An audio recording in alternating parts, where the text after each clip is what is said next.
Star জলসার দর্শকদের প্রিয় ধারাবাহিকগুলির মধ্যে একটি ধারাবাহিক হলো কথা। এই ধারাবাহিক দিয়ে আবারও অনেক বছর পর বাংলা সিরিয়ালে কামব্যাক করেছিলেন অভিনেতা সাহেব ভট্টাচার্য।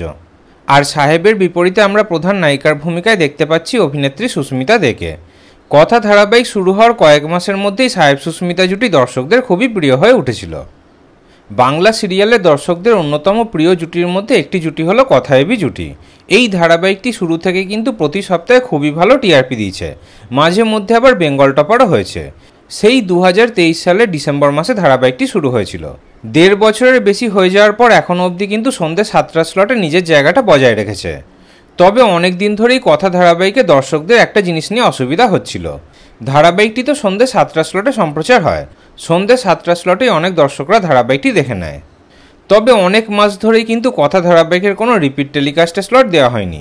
অন্য কোনো সময় কথা ধারাবাহিকে রিপিট টেলিকাস্ট হচ্ছিল না, তাই অনেক দর্শকদের একটু অসুবিধা হচ্ছিল। তবে ফাইনালি এতদিন পর কথা ধারাবাহিকের একটি নতুন রিপিট টেলিকাস্টের স্লট দেওয়া হলো। স্টার জলসায় বেশ কিছু ধারাবাহিকে টাইম স্লট পরিবর্তন হওয়ার পর এবং নতুন ধারাবাহিক শুরু হওয়ার পর এবার কথা ধারাবাহিকের একটি নতুন রিপিট টেলিকাস্টের স্লট দেওয়া হলো। যাদের কথা ধারাবাহিকটি সন্ধ্যে 7টার সময় দেখতে অসুবিধা হবে তারা সকাল 10:30টার সময় কথা ধারাবাহিকের রিপিট টেলিকাস্ট দেখে নিতে পারেন। এখনও অবধি সকাল 10:30টায় একটি রিপিট টেলিকাস্টের স্লট দেওয়া হয়েছে। আগামী দিনে কথা ধারাবাহিকের অন্য রিপিট টেলিকাস্টের স্লট দেওয়া হলে সেই বিষয়ে আপনাদেরকে জানিয়ে দেওয়া হবে। তবে এর ফলে কথা ধারাবাহিকে টিআরপি কমে যাবে না তো? আপনাদের কি মনে হয়, কথা ধারাবাহিকে রিপিট টেলিকাস্টের স্লট দিয়ে কি ভালো হয়েছে নাকি ভালো হয়নি? কথা ধারাবাহিকটি আপনারা কোন সময় দেখবেন, সন্ধ্যে 7টায় নাকি সকাল 10:30টায়? এই বিষয়ে আপনাদের কি মতামত কমেন্টে অবশ্যই জানাবেন।